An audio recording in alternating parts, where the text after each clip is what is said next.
Ma feu grand-mère a eu 2 enfants dans sa vie. Ma mère et son grand frère. Il se trouve que son grand frère a passé l'essentiel de sa vie aux États-Unis et il est venu en vacances au Cameroun il y a de cela quelques années. Et pendant ses vacances au Cameroun, il a trouvé la mort, empoisonné par sa propre sœur, à savoir ma mère. L'empoisonnement est donc un sujet que je prends avec énormément de sérieux et je veux vraiment vous sensibiliser à ça. Dans cette vidéo, je vais vous raconter exactement ce qui s'est passé afin de vous donner à la fin de cette vidéo la morale de l'histoire. Si vous ne restez pas jusqu'à la fin de cette vidéo, abstenez-vous de commenter.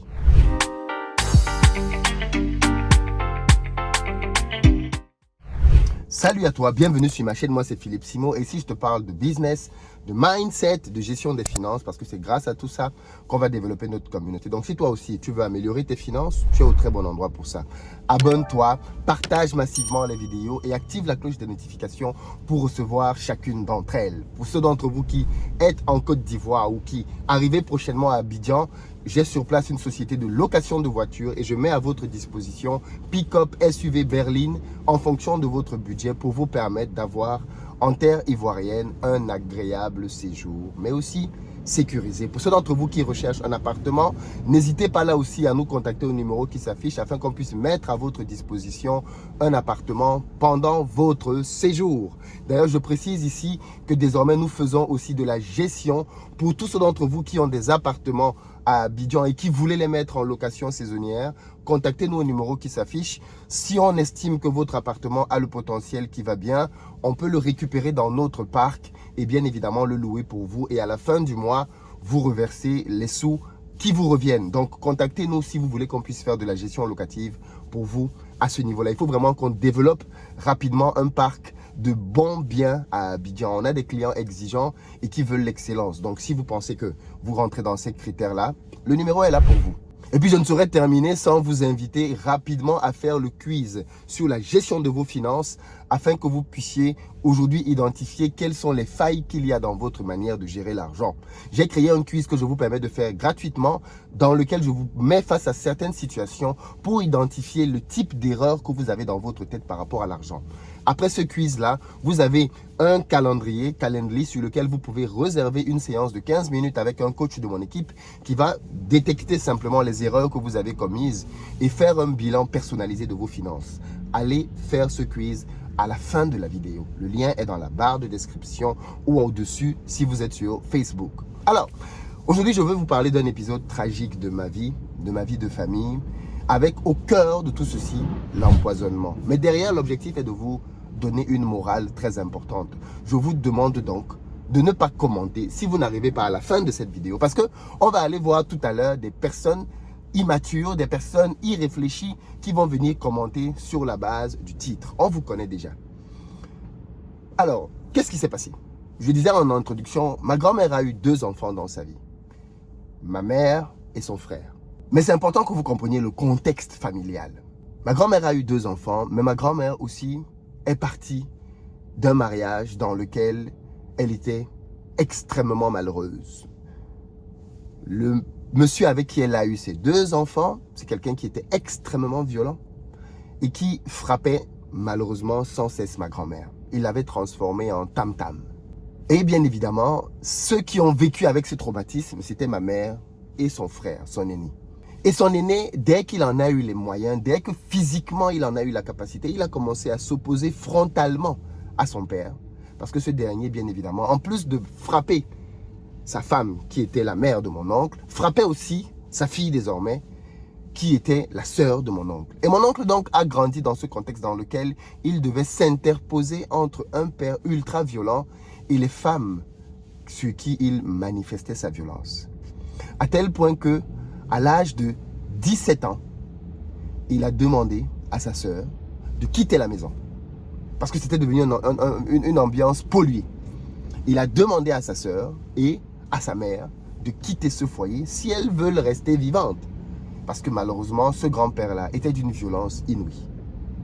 Voilà comment ma grand-mère va quitter donc avec ses 2 enfants, 2 adolescents finalement, un foyer dans lequel c'était juste trop violent. Elle va derrière donc refaire sa vie d'un 2e couple dans lequel elle n'aura plus d'enfants. Mais moi, de toute ma vie, j'ai toujours appelé grand-père le monsieur avec qui elle va refaire sa vie. Je n'ai jamais connu mon grand-père biologique. Il est décédé quelques années après. Donc, je ne l'ai jamais connu de toute ma vie. Celui que j'ai toujours considéré comme mon grand-père et que j'ai aimé de tout mon cœur a été celui qui s'est occupé avec beaucoup d'amour, beaucoup de tendresse de ma grand-mère et derrière de ma mère et de son frère. Comme quoi, ce n'est pas toujours le géniteur qui est le père. Un père, c'est très différent d'un géniteur. C'était une parenthèse. Je veux aussi faire une petite parenthèse pour ces hommes-là qui frappent les femmes. Je ne sais pas ce qui se passe dans vos têtes. C'est inadmissible. Je ne sais même pas par où vous commencez. Je ne comprends même pas le schéma qui tourne dans votre tête pour que vous commenciez à lever la main sur des femmes. Je ne comprends pas. Changez. Changez. Et mesdames, si vous êtes dans un couple où on vous frappe, sortez de là. Sortez de là. Je dis bien sortez de là. Beaucoup trop de femmes, notamment dans notre communauté, subissent des hommes ultra violents.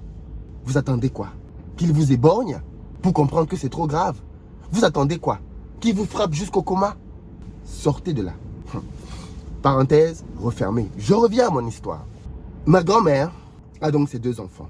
Et vers 18-19 ans, mon oncle va partir à ce qu'on appelle l'aventure.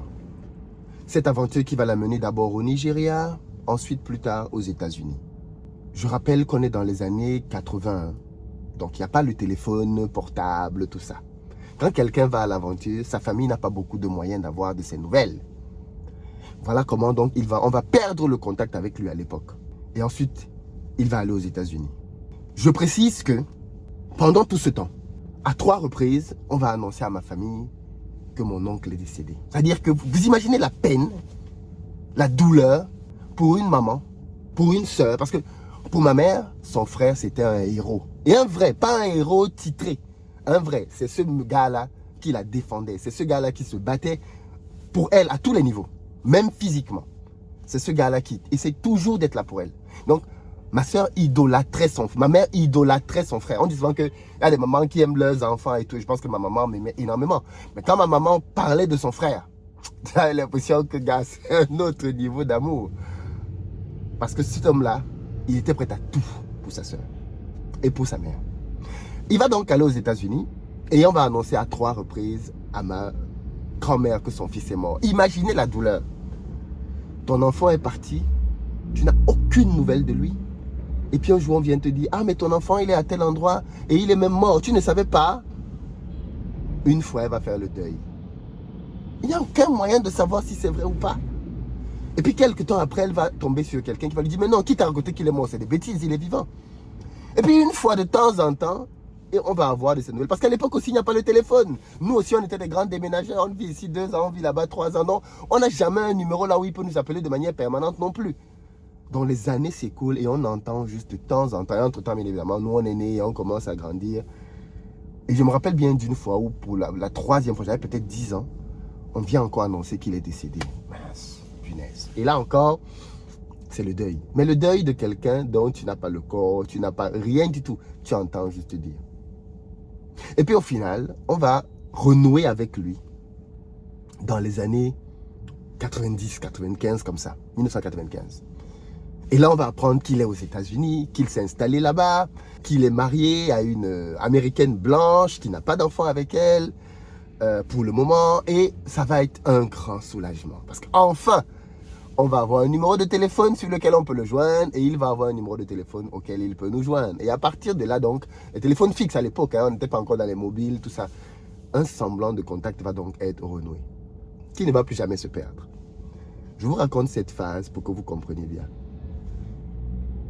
Mon oncle va décider de revenir en vacances au Cameroun après plus de 30 ans passés à l'étranger. Voilà quelqu'un dont j'avais entendu parler toute ma vie et que je n'avais jamais vu de mes yeux. Imaginez l'émotion des retrouvailles pour ma grand-mère.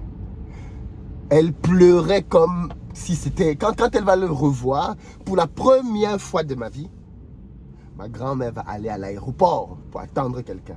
Ma grand-mère attendait toujours à la maison, qui que tu sois, les oncles, les oncles.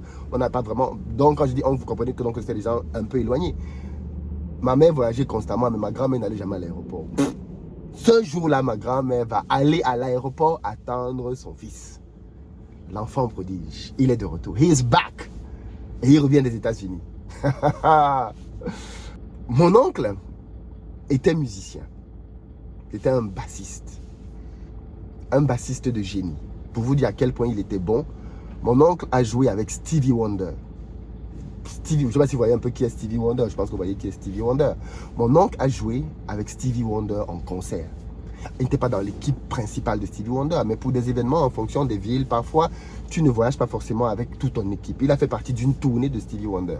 Mais déjà, pour arriver au niveau où tu peux jouer dans l'orchestre de Stevie Wonder, ça vous met le niveau du gars. Il était vraiment très bon en termes de basse. Il me rappelle d'ailleurs qu'à l'époque, on parlait beaucoup de Richard Bona, parce que j'ai des camarades, et puis, je ne sais pas si Richard Bona va voir cette vidéo, mais à l'époque, déjà, j'avais des camarades, là j'étais en terminale, j'avais des camarades qui idolâtraient Richard Bona. C'était la nouvelle icône de la musique. On est là dans les années 2003, là on est déjà en 2003, 2002, 2003, parce qu'on a fait première et terminale ensemble. Les gars idolâtraient Richard Bona, la nouvelle pépite montante. Richard Bona, pour ceux qui ne savent pas qui c'est un génie de la musique, un Camerounais, bassiste, surdoué, qui a fait des titres magnifiques. Bref, un génie. Et un des meilleurs bassistes au monde, Richard Bona. Et donc, mes amis parlaient tout le temps de Richard Bona. Moi, je leur disais, bon, moi, j'ai mon oncle qui est bassiste. Et quand j'avais mon oncle au téléphone, je lui disais, mais il y a Richard Bona, il est très bon et tout. Mon oncle, c'est un bon gars là, il disait, mais Richard Bona, c'est un enfant. Il fait en termes d'âge, il était plus âgé que Richard Bona. Il disait, mais Richard Bona, c'est un enfant. Il joue, il se débrouille, ça va, il fait des notes. Mais bon, il estimait qu'il était meilleur que Richard Bona. Quand mon oncle donc, va arriver au Cameroun, il va arriver avec une guitare basse qu'il venait de commander. Je ne sais plus combien je crois que la guitare qu'il avait, la dernière qu'il avait commandée, je pense qu'elle coûtait, de ce qu'il nous avait dit à l'époque, plus de, je crois que c'était 50 000 $, je pense. Bref, la guitare, elle est encore là aujourd'hui, elle est neuve. La guitare, un jour on aura un bassiste dans la famille qui va peut-être toucher cette guitare parce qu'elle est toujours là. Neuve, personne n'y touche. Richard Bona, enfin, il va faire des blagues sur Richard, il va faire des blagues. Je ne sais pas s'il blaguait, je crois que lui, il était sérieux dans son truc. Et pour revenir à l'histoire, parce qu'il y a beaucoup d'émotions qui remontent quand je raconte tout ça, parce que forcément, je revois les scènes. Et donc, quand il arrive, donc c'est la fête. Vous imaginez 30 ans sans voir ton enfant, 30 ans sans voir ton frère. C'était la fête à la maison. Tous les jours, c'était la fête. Et je découvre un homme d'une douceur, d'un homme tellement agréable, un homme tellement blagueur. J'ai l'impression que l'esprit des blagues est dans ma famille depuis des générations. Tellement taquin, tellement taquin. Je sais pas, peut-être que c'est de lui que j'ai pris ça, mais tellement taquin. Dans le bon sens du terme. Hein. Tout le temps en train de faire des petites blagues à gauche à droite. Mais tellement généreux. Quand il arrive donc, qu'est-ce que je fais? J'appelle mes deux camarades. Ok? Calais Toto, il va se reconnaître ici. Et Wansi Patrick. Wansi Patrick. Big up les gars. Calais Toto et Wansi Patrick, qui étaient mes camarades en première et terminale ici au lycée Josse, arrivent à la maison pour rencontrer donc le fameux oncle de Philippe, qu'on ose comparer au génie Richard Bona. Ils vont arriver à la maison et ils vont essayer un peu de challenger mon oncle et tout, poser 2-3 petites questions. Quand il va sortir d'abord sa guitare, parce que du coup, entre-temps, je crois que Richard Bona les a tellement passionnés qu'ils ont commencé à jouer de la guitare à leur niveau. Quand mon oncle va sortir, parce que je crois qu'il avait ramené 2 ou 3 guitares en plus. Quand mon oncle va sortir donc ses guitares et qu'il va commencer à truc, il va dire c'est du lourd quand même ce monsieur, c'est pas un plaisantin. Pour vous dire qu'on a passé un séjour très agréable pendant qu'il était là. Mais il se trouve que quand mon oncle arrive aussi, on découvre qu'il a le diabète, mais un diabète très avancé. Et qu'il est devenu dépendant des produits. Pendant son séjour, écoutez bien l'histoire jusqu'au bout, c'est tellement important de comprendre ça. Pendant son séjour, il y a une copine à ma mère. Il y a toujours une copine qui vient pour te mettre le sable dans ton attiqué. Une copine à ma mère arrive. Cette copine-là, elle arrive. Et quand cette copine-là arrive, qu'est-ce qu'elle fait? Elle vient, elle dit à ma mère, ton frère, il a le diabète. Moi, je connais un pasteur. Je connais un pasteur. Il va prier pour lui, il va guérir. Bien évidemment, le désespoir de la maladie, parce que tu vois quand même que ton frère, il est malade, il prend tout le temps des cachets. Donc, on dit, ok, ramenez donc le pasteur. Le pasteur va arriver avec son équipe. Ils vont être peut-être 6 ou 7 personnes qui vont arriver. Ils vont arriver donc pour prier pour que mon oncle guérisse. On dit à mon oncle, ma mère dit à son frère, bon, on va inviter un pasteur ici. Mon oncle, malheureusement, il avait perdu la foi. Il ne croyait plus du tout en Dieu. Il disait que non, sa vie a été trop difficile, que toutes les galères qu'il a connues dans sa vie, où était Dieu pour lui, ainsi de suite. Mais quand on lui dit que on va amener un pasteur qui va prier pour lui, il dit, bon, s'il peut prier que je guérisse, why not, essayons. Le pasteur arrive avec son équipe et ce jour-là, il y a une grande réunion de prière à la maison. Je m'en rappelle comme si c'était hier. Et pendant donc qu'il y a la prière à la maison, le monsieur vient avec ses filles, là, elles commencent à se rouler au sol. Des jeunes, hein, entre 16 et 18 ans, des jeunes filles. Elles se roulent au sol, elles commencent à crier. Ça devient même... C'est comme si tu assistais à quelque chose d'exorciste, quoi. Tu vois, moi, tu commences à flipper un peu. Je me dis, mais c'est quoi cette histoire? Les filles qui se roulent au sol. Elles finissent par... Ils sortent de la maison. À l'époque, on était dans une maison à Deido, à la rue Coton. Ils sortent de la maison et ils vont à l'extérieur. Ils ramènent un clou. Et ils disent... La maison est possédée. Parce que bien évidemment, ces gens-là doivent toujours trouver qu'il y a quelque chose de possédé dans la maison. Il faut toujours qu'il y ait un problème. La maison est possédée. Écoutez bien l'histoire. La maison est possédée. Et on sait d'où vient cette possession. La possession vient de qui? Ma nièce, la fille de ma soeur. Et ils disent que c'est elle qui a... C'est sur elle que le démon est. Et c'est le démon là qui est en train de bloquer tout le monde dans la famille. Et il faut l'exorciser. Il faut enlever ce démon. Et ils disent donc qu'ils donnent rendez-vous le dimanche d'après. Dans une place publique, là où il y a leur église, pour l'exorciser en public. La petite avait, je ne sais pas, peut-être 10 ou 11 ans à l'époque. Imaginez une enfant de 10-11 ans qui entend qu'elle a un démon en elle et il faut l'exorciser sur la place publique. Quand ils finissent leur bêtise et qu'ils s'en vont, c'est le fou rire à la maison. On se dit, mais ces gens, ils sont malades. Mon oncle dit à ma mère, voilà les histoires dans lesquelles tu veux m'embarquer. C'est ça les pasteurs qui vont venir prier pour moi. Donc on en fait un sujet de rigolade derrière. Je précise bien évidemment que ma nièce va très bien. Aujourd'hui elle est ici en France avec nous. Elle n'a jamais été exorcisée de rien du tout. C'était des bêtises. Et donc il n'y avait rien du tout derrière. C'était juste un 10 heures de bonne aventure. Ma mère et son frère entreprennent un voyage. Ils doivent aller à Yaoundé pour rencontrer un de leurs frères. Parce que du coup, pendant qu'il est là, mon oncle commence à se demander, comme toutes les personnes de la diaspora, qu'est-ce qu'on peut faire ici comme business, ainsi de suite, qu'est-ce qu'on peut lancer comme activité. Pendant qu'il est en train de se poser cette question-là, ils vont à Yaoundé pour voir ce cousin qui est aussi un très bon pote quand il était plus jeune. Ce cousin-là, il est avocat. Ils vont donc, ce jour-là, je les accompagne à l'agence. Il y a une nouvelle agence qui venait d'ouvrir à Douala, qui faisait Douala-Yaoundé, je crois que ça s'appelait le bus, quelque chose comme ça. Ils avaient des bus bleus tout neufs. Je les accompagne, c'est moi qui réserve les tickets, je les accompagne dans le bus. Et je leur dis bon voyage, puisque Douala Yaoundé, c'est 4 heures de route. Donc ils vont en bus à Yaoundé. Arrivés à Yaoundé, ils vont dans l'hôtel que ma mère a réservé pour la circonstance. Ils devaient passer 2 nuits à Yaoundé et revenir à Douala. Arrivé là-bas, mon oncle commence à faire des plaisanteries en disant mais ça c'est quel genre d'hôtel dans lequel tu m'amènes? Moi, j'ai trop souffert dans ma vie. Tu ne peux pas me ramener dans ce genre d'hôtel. Quand je viens à Yaoundé, on doit aller au Hilton. Je ne peux plus venir dans les hôtels du Kachmak. Ma mère, elle avait son projet en tête. Il fallait dépenser le moins possible parce que sinon, quand le gars allait partir, il a été dit, mais j'ai tout dépensé. Hein? Donc, ma mère limitait les dépenses à fond. Donc, du coup, le gars, il dit, non, mais c'est quoi cet hôtel et tout? Elle avait pris 2 chambres, une pour lui et les 2 chambres étaient face à face.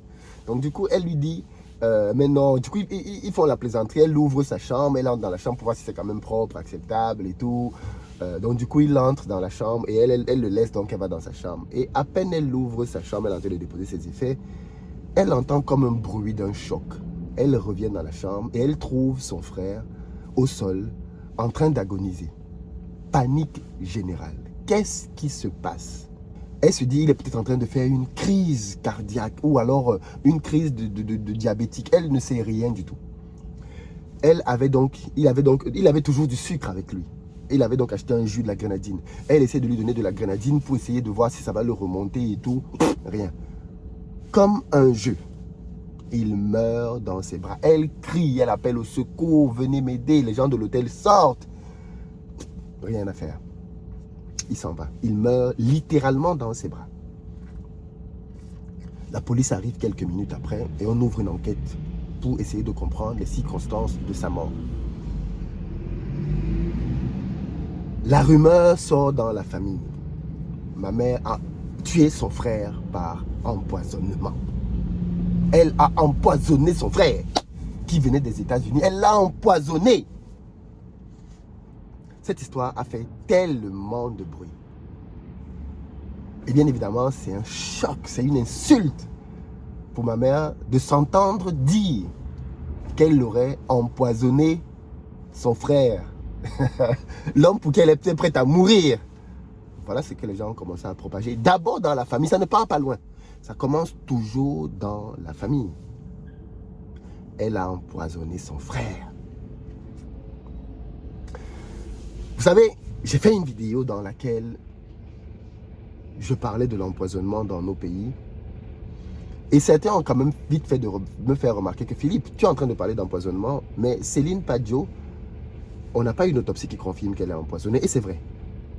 J'ai traité la vidéo effectivement en parlant du cas de Céline parce qu'il y avait eu des rumeurs d'empoisonnement derrière, mais en précisant quand même que je ne savais pas quels étaient les résultats de l'autopsie. Je veux quand même le redire ici aujourd'hui.